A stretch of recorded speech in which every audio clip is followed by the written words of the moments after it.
Your mother left everything to me, Amanda smirked, waving the will in my face. The house, the savings, everything. She knew I'd manage it better than you ever could. I stood in our childhood home's living room, still filled with the scent of Mom's favorite lavender candles, trying to process what my sister had just told me. Mom had passed away just 2 weeks ago, and I hadn't even finished grieving before Amanda dropped this bomb. That's impossible, I said, my voice barely above a whisper. Mom always said she'd split everything equally between us. My name is Catherine Evans, and at 35, I was watching my younger sister systematically destroy every promise our mother had ever made about fairness and family. Amanda tossed her perfectly styled hair over her shoulder, a gesture she'd perfected since high school. Well, people change their minds, Kate. Maybe if you'd visited more often instead of being so caught up in your important career. The irony was suffocating. I'd spent the last 5 years making weekly trips to help Mom through her illness, while Amanda had been too busy with her social life to do more than occasional FaceTime calls.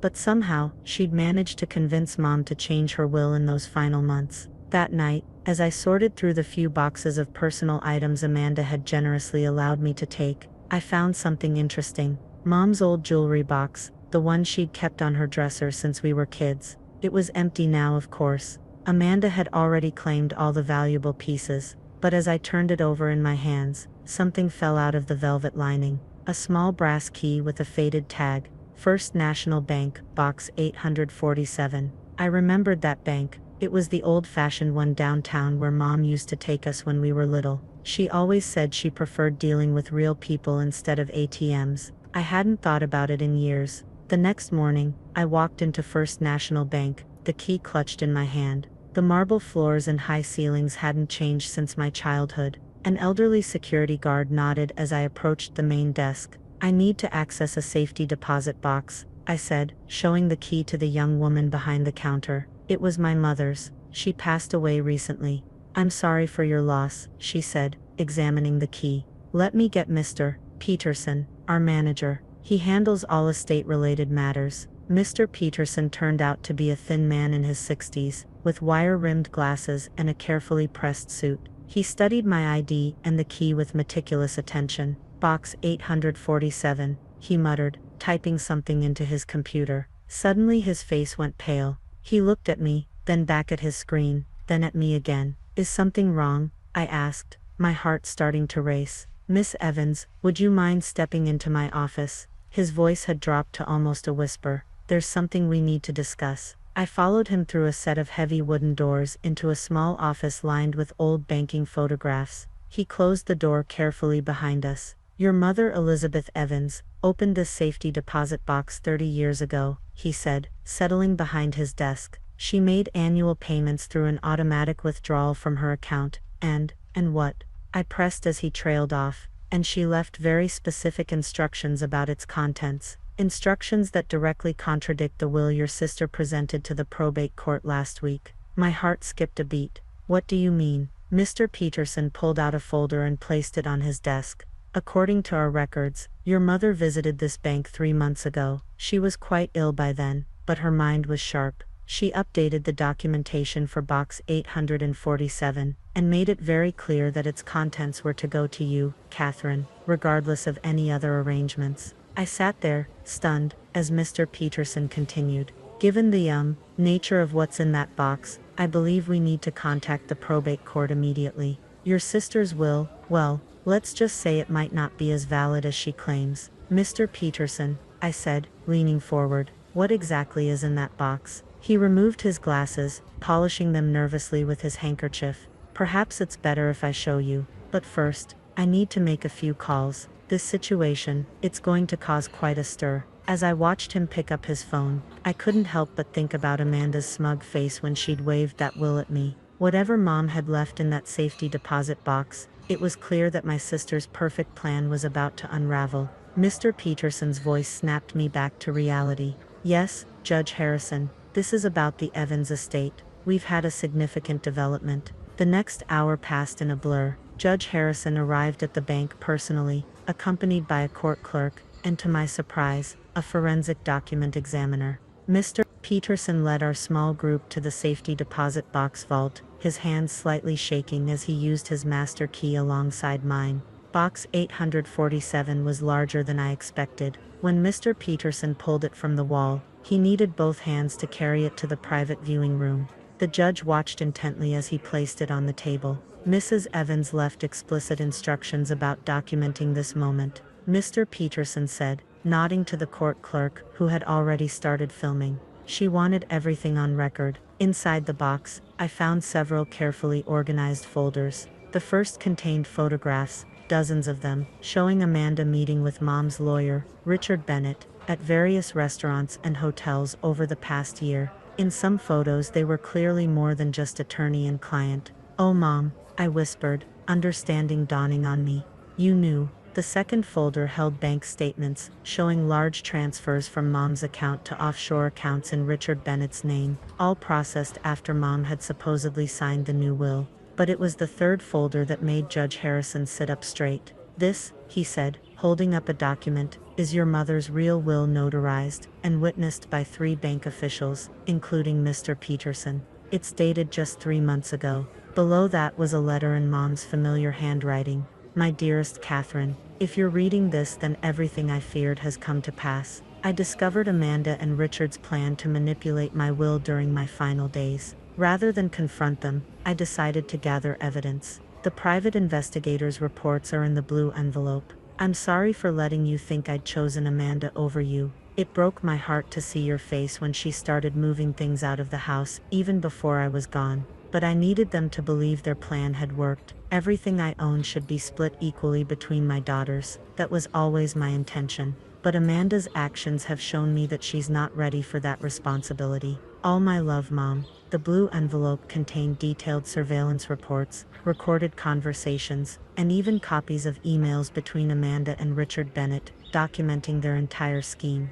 They had taken advantage of Mom's illness, scheduling their meetings when they knew I'd be at work, slowly isolating her from other family members. "This is," Judge Harrison cleared his throat, "this is extensive evidence of attempted fraud. Miss Evans, your mother was quite thorough." "She always was," I said softly, remembering how Mom had taught us to keep detailed records of everything important. Amanda had called it obsessive. I now understood it was wisdom. Mr. Peterson handed me another envelope, this one sealed with the bank's official stamp. "Your mother left this for you as well. Well, you should see for yourself." Inside was a key to a second safety deposit box, this one at the bank's main branch downtown. According to the attached document, this box contained the bulk of Mom's actual estate and investments, bonds and family heirlooms. She'd moved there for safekeeping when she first suspected Amanda's betrayal. "She knew Amanda would try to claim everything in the house," Mr. Peterson explained, "so she moved anything of real value here. The accounts Amanda thinks she's inherited are basically empty." Just then my phone buzzed with a text from Amanda, "Going to the bank tomorrow to transfer Mom's accounts. Don't bother trying to fight it. The will is ironclad." I showed the message to Judge Harrison, who actually smiled. "Perfect timing. I believe it's time we arranged a meeting with Miss Amanda Evans and Mr. Bennett." "Mr. Peterson, could your bank host us tomorrow morning?" "Of course, Your Honor. I'll make all the arrangements." As I left the bank that evening, carrying copies of all the documentation, I felt a strange mix of emotions. Mom had protected me, had seen through Amanda's manipulation, but she'd had to spend her final months playing along with this charade. It must have been heartbreaking for her. I looked at the second key in my hand, wondering what else Mom had stored away. Tomorrow would change everything. Amanda's carefully constructed plan would crumble, and Richard Bennett would likely face disbarment. But tonight, I just wanted to go home and read Mom's letter again, to feel close to the woman who'd fought so hard to protect what was right, even from her hospital bed. My phone buzzed again. Another text from Amanda. "By the way, I'm selling Mom's house next week. You might want to clear out any remaining junk you left there."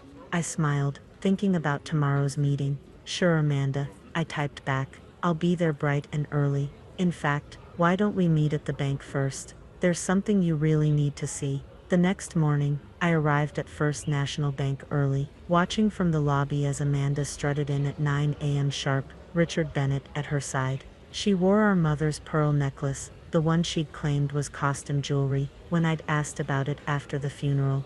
"Let's make this quick," Amanda announced to Mr. Peterson. I have a real estate agent meeting me at Mom's house. Well, my house now, in an hour. Of course, Mr. Peterson replied smoothly. Judge Harrison is already waiting in the conference room. Judge Harrison. Richard Bennett's professional demeanor cracked slightly. I wasn't informed the judge would be present. We entered the wood-paneled conference room, where Judge Harrison sat at the head of the table, surrounded by documents from Box 847. Amanda's face flickered with confusion when she saw the surveillance photos spread out before him. "What's all this?" she demanded, but her voice had lost its usual confidence. "Please, sit down," Judge Harrison said firmly. "We're here to discuss some rather serious allegations of fraud concerning your mother's estate." "Fraud?" Amanda laughed, but it sounded hollow. "I have the will right here. Everything's legal." Richard Bennett had gone very quiet, his eyes fixed on the photographs of their secret meetings. "Miss Evans," Judge Harrison began,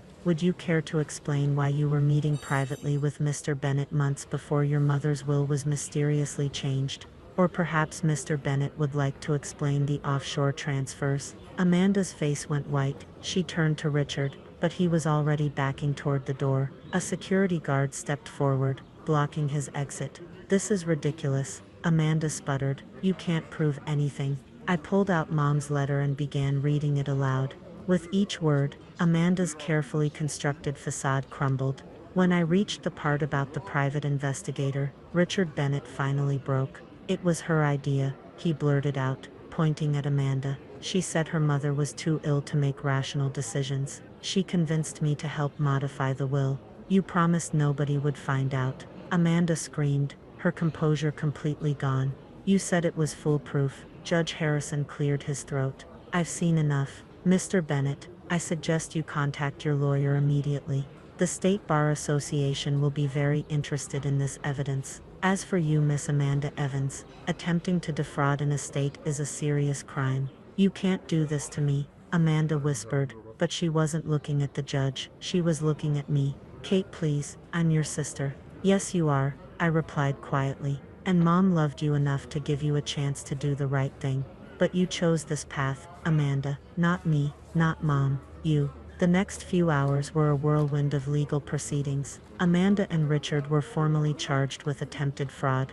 The original will was reinstated, and Mom's estate would be divided as she'd originally intended, equally between her daughters, though Amanda's share would now be held in trust pending the criminal investigation. Later that afternoon, I visited the second safety deposit box at the main branch. Inside, I found not only the investments and heirlooms Mom had mentioned, but also a collection of family photos, real moments from our childhood, before Amanda had become obsessed with status and appearance. There was also one final letter. "Catherine, if you're reading this, then the truth has come out. I want you to know that exposing Amanda's scheme wasn't about punishment. It was about protection. Sometimes love means letting people face the consequences of their actions. Maybe this will be the wake-up call your sister needs. I'm leaving you Dad's old pocket watch. Remember how he always said, 'Time reveals all truths.' He was right. Take care of your sister, but don't let her take advantage of your kind heart anymore. All my love, Mom." I held Dad's watch, remembering how he'd worn it every day until he passed away, when we were teenagers. Maybe that's when things had started to change with Amanda, when she'd decided that appearing strong was more important than being honest. As I left the bank, I received one final text from Amanda, sent from our family lawyer's office. "I'm sorry, Kate. I don't expect you to forgive me, but Mom was right. I need help." For the first time since this all began, I felt tears roll down my cheeks. They weren't tears of anger or betrayal, but of relief. Mom's final act of love hadn't just been about protecting our inheritance. It had been about protecting both her daughters, even if Amanda couldn't see it yet. I looked at Dad's watch, ticking steadily in my hand. Time reveals all truths indeed, and maybe, just maybe, it could also heal them.